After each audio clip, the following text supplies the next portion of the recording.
En 5 ans de pouvoir, il n'a pas effectué un seul voyage en dehors de son pays allant en Europe. En 5 ans de pouvoir, pas un seul voyage pour aller en Europe, pour aller voir des investisseurs. Il n'a pas fait tout ça là. En 5 ans de pouvoir, il est resté en Afrique. Il a fait des voyages au Rwanda, voyage en Mozambique, voyage en Éthiopie, voyage en Ouganda. Il n'est pas allé en Europe, pas une seule fois. Il a reconstruit son pays avec l'argent du contribuable. Il n'est pas allé demander de dette. Il n'est pas sorti aller demander de dette ailleurs. Il a construit le pays, il a reconstruit les routes, les marchés, reconstruit les institutions avec l'argent du pays. Donc on n'a pas nécessairement besoin d'aller ailleurs pour chercher de l'aide, à moins que ce soit une raison, des excuses justement, ou pour des intérêts personnels. John Pombe Magufuli a prouvé aux gens qu'on n'a pas besoin d'aide externe, pas nécessairement pour progresser, pour au moins faire un pas vers le progrès. Pas un seul voyage. Pendant ce temps, comme vous le savez, beaucoup de gens sans capacité cérébrale, mieux que vous, sont bien assis en politique. Ils sont députés, on les voit, ministres, des gens qui ne sont pas nécessairement mieux que vous. Comprenons dans quelle direction nous allons. Comment est-il mort ? L'une des raisons principales pour laquelle l'Afrique a du mal à avancer, c'est parce que des gens intelligents comme vous ne s'intéressent pas à la politique. Oui. C'est des abrutis souvent qui sont bien placés. C'est des abrutis qui font des vidéos sur la politique, défendant l'indéfendable, des bêtises. Vous savez, il n'y a pas de mauvais peuple. Le mauvais peuple n'existe pas. Il n'y a que des mauvais leaders. Quand le leader est bien dans ses bottes, le leader est fort, le peuple devient fort. Quand le leader est stupide, la population suit. Les gens ne font que exactement ce que font leurs leaders. C'est un peu comme dans la maison. Les enfants sont généralement le reflet de leur papa ou de la discipline qu'ils reçoivent à la maison. Un homme qui bat sa femme, très souvent vous remarquerez, son papa battait sa mère. Ou n'a jamais eu de papa carrément. Le peuple reflète l'image du leader. Quelqu'un disait, chaque peuple reçoit le leader qu'il mérite. Ce n'est pas faux. C'est très facile d'accuser le leader, oubliant que le leader fait partie simplement du peuple, de la mentalité du peuple. Aujourd'hui, on va parler d'un sujet très intéressant. John Pombe Magufuli, l'ex-président tanzanien, paix à son âme, que beaucoup connaissent et certains ne connaissent peut-être pas. Aujourd'hui, en son honneur, nous allons développer un sujet à son égard pour montrer combien c'était un homme extraordinaire, un président avant-gardiste, considéré par beaucoup comme le meilleur président de l'Afrique, en tout cas de son ère, et peut-être le deuxième après Sankara de tout le temps. On va voir dans quelques éléments, on a prévu 10, mais ça sera peut-être plus ou peut-être moins. Qu'est-ce qui particularise ou particularisait John Pombe Magufuli? Pourquoi était-il extraordinaire? On y va. En 2015, John Pombe Magufuli, le président tanzanien, l'ex-président tanzanien, entre au pouvoir. Et on organise une fête annuelle, la fête de l'indépendance, que vous connaissez certainement chez vous aussi. La fête que les Africains ont chaque année pour célébrer leur indépendance, entre parenthèses. Une indépendance inexistante. Bref. Pour organiser la fête de l'indépendance, il fallait dépenser beaucoup d'argent pour faire la fête, évidemment. Et John Pombe Magufuli dit niet. Il n'y aura pas de fête. Il n'y aura pas de fête tant que des populations tanzaniennes seront en train de mourir de choléra. Parce qu'à l'époque, d'après lui, il y avait des personnes qui mouraient de choléra. Après avoir fourni quelques recherches, on a découvert qu'il y avait à peine une 70aine de personnes mourant de choléra à l'époque. Et il a dit, il n'y aura pas de fête de célébration de l'indépendance tant que des Tanzaniens mourront de choléra. Il a supprimé cet événement. Mais qu'est-ce qu'il a proposé en retour? Au lieu de dépenser de l'argent qu'il fallait dépenser dans les salles, dans les fêtes, vous savez, les Africains adorent les fêtes, il a bloqué les dépenses des millions de dollars pour investir cet argent dans la construction de la route venant de Morocco à Mwenge, pour ainsi diminuer l'embouteillage qui se présentait chaque soir. Donc, au lieu de dépenser l'argent dans la fête, comme le font généralement les présidents africains qui adorent les fêtes, les célébrations et l'honneur, il a dit, il n'y aura pas de fête. On prendra cet argent de fête et on va dépenser ça pour la reconstruction de la route de Morocco à Mwenge pour éviter l'embouteillage. Qu'est-ce qu'il propose en contrepartie? Il dit que chaque Tanzanien se présente dans les rues de Tanzanie, les rues de leur ville, et commence à nettoyer. Et qu'est-ce qu'il a fait? Il a commencé comme un vrai leader. Il est descendu lui-même sur le terrain et a commencé à nettoyer. Vous imaginez un peu, un président de la République qui descend dans les rues et commence à nettoyer, enlever la saleté avec ses mains, s'il vous plaît. Les choses que beaucoup de personnes n'oseraient pas faire. Beaucoup de personnes sont beaucoup trop... Vous savez, les politiciens africains, vous remarquerez, aujourd'hui sont d'ailleurs beaucoup trop grands pour porter leur propre sac. Même pour porter son sac, il faut qu'il y ait quelqu'un derrière. Parapluie, ou il faut que quelqu'un porte ça. Mais le président tanzanien, John Pombe Magufuli, docteur en chimie, s'il vous plaît, s'est présent dans les rues et commence à nettoyer avec ses mains. Enlève les poubelles. Et tout le monde, évidemment, quand le leader est bon, tout le monde suit. Et s'est présenté après lui, les membres du gouvernement, les enseignants, les travailleurs civils et toute la population se joint à lui pour faire un travail pour son pays. Maintenant, demandez à votre président ou vos politiciens, parlementaires et députés, de descendre dans les rues et nettoyer. Non, c'est... Comment voulez-vous que la population respecte la propreté, l'hygiène, la salubrité mentale et physique si les politiciens ne peuvent pas montrer le chemin? Ce n'est pas le peuple. Le leadership est très important. Les enfants ne font que ce que le papa fait. Le président tanzanien John Pombe Magufuli, mon président, que je respecterai pour toujours, a banni tous les vols, tout déplacement international des membres du gouvernement. C'est-à-dire tout déplacement international, tout vol international banni complètement. Pourquoi? Parce qu'il se dit, pourquoi envoyer des gens à l'étranger si nous avons des représentants à l'étranger? C'est-à-dire s'il y a des choses à faire à l'étranger, appelez l'ambassadeur. Demandez à l'ambassadeur d'effectuer ce qu'il a effectué comme négociation, comme discussion avec leur contrepartie, leurs collaborateurs à l'étranger. Il dit qu'il n'y aura plus de voyage international de membres du gouvernement. Vous savez, dans beaucoup de pays, les gens n'attendent que ça. Avec un petit rien là, on veut aller faire un voyage en Suisse, on veut faire aller voyage en France. Les membres du gouvernement, de manière très inutile, vont en Suisse, vont en France avec l'argent du contribuable. John Pombe Magufuli bannit les voyages internationaux pour préserver l'argent du contribuable. Il dit pour tout voyage international, faites appel à l'ambassadeur pour vous représenter. Ou si c'est nécessaire, si c'est urgent, si c'est sine qua non, alors il faudrait une autorisation officielle, soit de lui-même, de son adjoint, tierce personne qui étaient consacrées à cet égard. Le 31 novembre 2015, 50 membres du gouvernement tanzanien partaient en voyage de Commonwealth. Commonwealth, c'est l'ensemble de pays colonisés par la Grande-Bretagne qui se réunissent toujours, ils ont leur organisation, vous savez. 50 personnes, membres du gouvernement, étaient censées partir dans ce voyage. Il a réduit cette délégation à 4 personnes. De 50 à 4. Imaginez-vous. Donc, vous savez, les Noirs, quand ils vont en voyage, c'est souvent conseiller numéro 1, deuxième conseiller chargé de la troisième conseiller chargé des papiers, cinquième conseiller chargé des filatures. En fait, le nombre de conseillers est incroyable. Il a réduit de 50 personnes à 4 personnes. C'est un peu comme ce qu'on voit très souvent dans certains pays ici d'Afrique. Les sportifs sont censés partir faire leurs prestations de sport, mais les sportifs ne partent pas. Ceux qui partent sont les membres de famille des gens de l'organisation du sport, qui vont finalement se tailler ou se tirer et ne plus jamais rentrer. Incroyable. John Magufuli a méticuleusement transformé cela. De 50 personnes à 4 personnes de délégation. Il a aussi banni les voyages en première classe. C'est-à-dire, vous voulez faire un voyage à l'étranger, pas besoin de partir en première classe ou business class. Tout le monde, économie.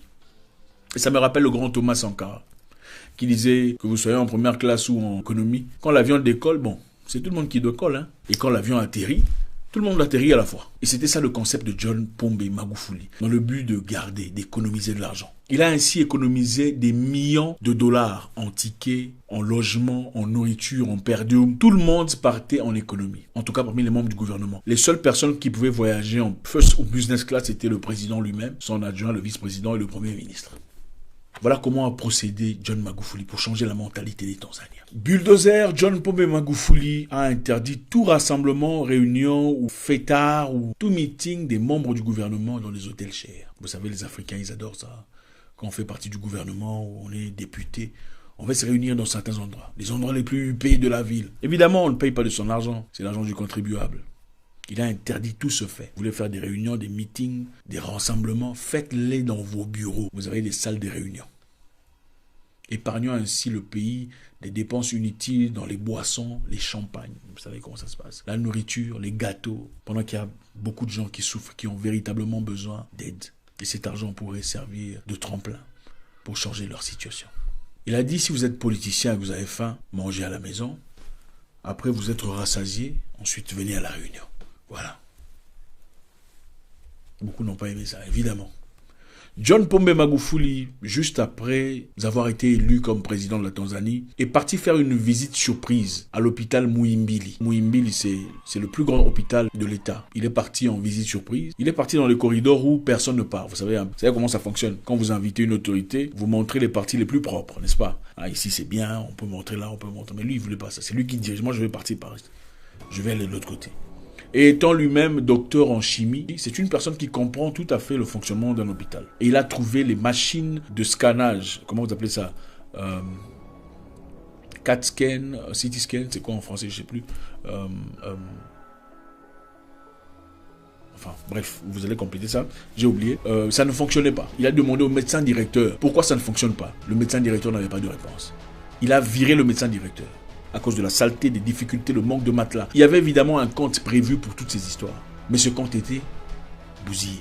Évidemment, comme nous sommes champions, on adore l'argent, on ferait tout pour l'argent. Certains parmi nous-mêmes vendraient leur mère, on le sait. Voilà, on a bousillé l'argent du contribuable destiné à soutenir des gens. John Magufuli a viré le médecin directeur et son adjoint. Après avoir engagé quelqu'un d'autre. On les a donné 3 semaines pour réparer tout ce qu'il y avait à réparer. Et en 3 jours, ils avaient tout réparé. Imaginez-vous un peu. En 3 jours, on a tout réparé. Donc pendant tous ces temps-là, qu'est-ce qui manquait? Il a dit dans 3 semaines, il faut tout réparer, sinon je vous vire aussi. Et en 3 jours, on a tout réparé. Imaginez-vous un peu. En 3 jours, on a tout réparé. Ah, donc c'est possible. Ça avait toujours été possible. Il n'a pas du tout contribué. On n'a pas donné de l'argent pour essayer de réparer tout ça. Il a dit, vous avez 3 semaines pour réparer ça. En 3 jours, ils l'ont fait. Manque de volonté.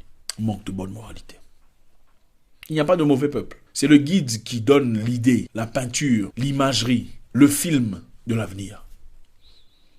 Un leader faible crée toujours un peuple faible. Un leader fort qui n'accepte pas les bêtises, l'abrutissement, le vol, la corruption, élève derrière lui une population forte. Le Parlement tanzanien avait prévu 300 millions de shillings pour organiser une fête de l'État. Et il dit on va dépenser 25 millions de ces 300 millions pour organiser la fête. On va manger avec les 25 millions. Et le reste, on va utiliser pour acheter des lits pour l'hôpital qu'il avait visité. Et on a acheté 300 lits et matelas, 600 draps. Incroyable. Ils auraient évidemment bouffé l'argent s'ils n'avaient pas fait ça. Au fait, ça arrive très souvent. Il y a un budget qu'on donne pour tel ou tel élément, un budget pour organiser un événement. Très souvent, on n'atteint jamais le maximum du budget. Disons qu'on a donné un budget d'1 million de dollars, pour simplifier, et l'organisation a coûté 200 000 dollars. Vous pensez qu'ils vont rembourser les 800 000 dollars? On ne le fait jamais. On ne le fait jamais. Jamais on ne fait ça. On fait un voyage au nom du gouvernement et on remet l'argent qu'il faut. Pourquoi? Mauvaise moralité. Basse moralité. On ne peut pas placer au pouvoir des gens de basse moralité. Le pays n'ira nulle part. Il ne s'agit pas toujours d'avoir des diplômes et de l'intelligence scolaire. Ce n'est pas toujours question de ça. C'est question de moralité aussi pour évoluer dans la vie. Des gens qui n'ont pas fait des grandes études peuvent être des gens convenables pour l'avancement d'un pays ou d'une organisation. Avec l'argent destiné à la fête, on a rétabli l'hôpital pour l'avancement et le bien-être du peuple tanzanien.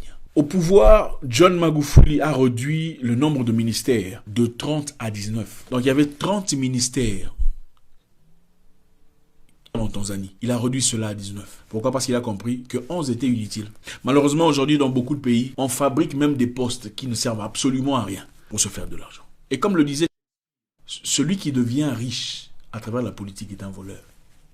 On ne peut pas devenir riche à travers la politique. On ne devient pas politicien pour acheter des villas. On devient politicien pour améliorer la vie des gens.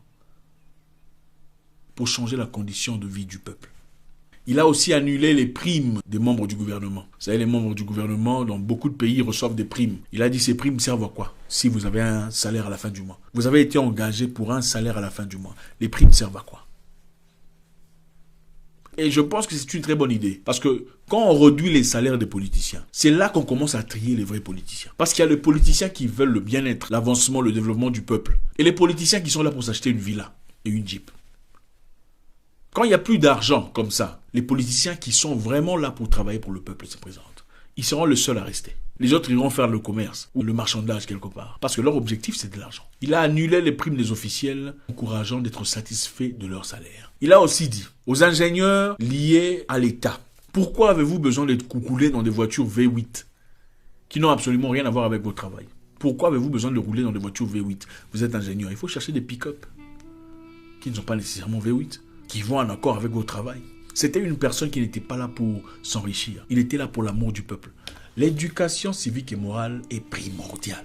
Au-delà de tout, l'enseignement, l'intelligence, les qualifications, la spiritualité, l'éducation civique et morale est très importante. Sans laquelle, on aura toujours des bandits, des escrocs, des aventuriers, des profiteurs, des opportunistes, des parvenus en politique. John Pombe Magufuli a transformé radicalement son pays en très peu de temps. Un seul mandat, 5 ans, et quelques poussières. Dans d'autres pays, on vous dira, à notre arrivée, le pays était complètement par terre. Donc, on a besoin de 20 ans, si pas plus. Il n'avait pas besoin de tout ça.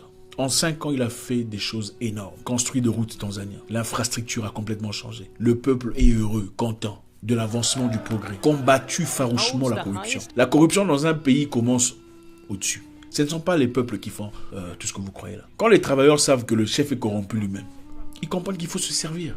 Mais quand ils savent que quand on est corrompu, on va en prison, on subit des conséquences, on est mis à nu, on est ridiculisé, comme on le fait dans un pays de l'Afrique de l'Est, les gens commencent à changer. Le leader détermine la direction du peuple.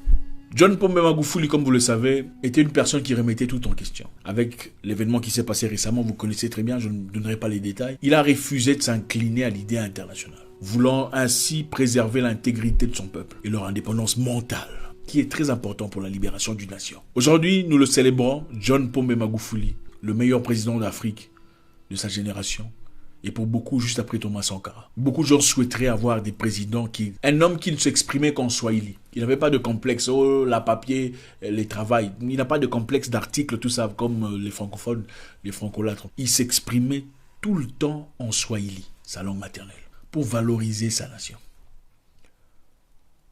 En 5 ans de pouvoir, il n'a pas effectué un seul voyage en dehors de son pays, allant en Europe.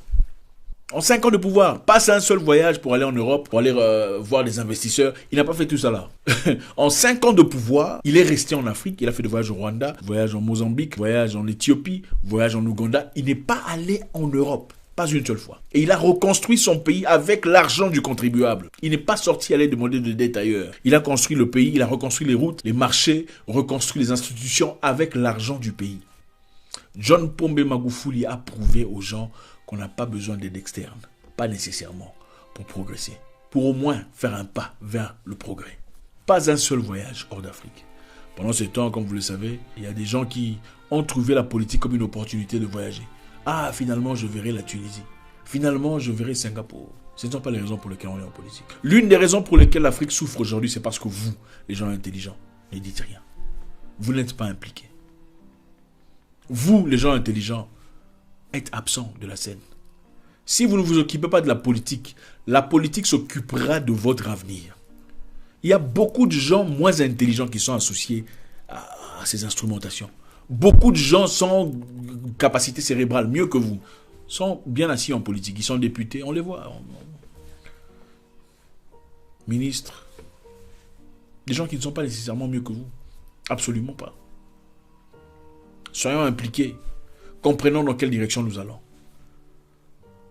Comment est-il mort? Je ne pourrais malheureusement pas vous le dire. Tout ce qu'on sait qu'il s'est opposé au statu quo. Et il n'a pas eu froid aux yeux pour dire non.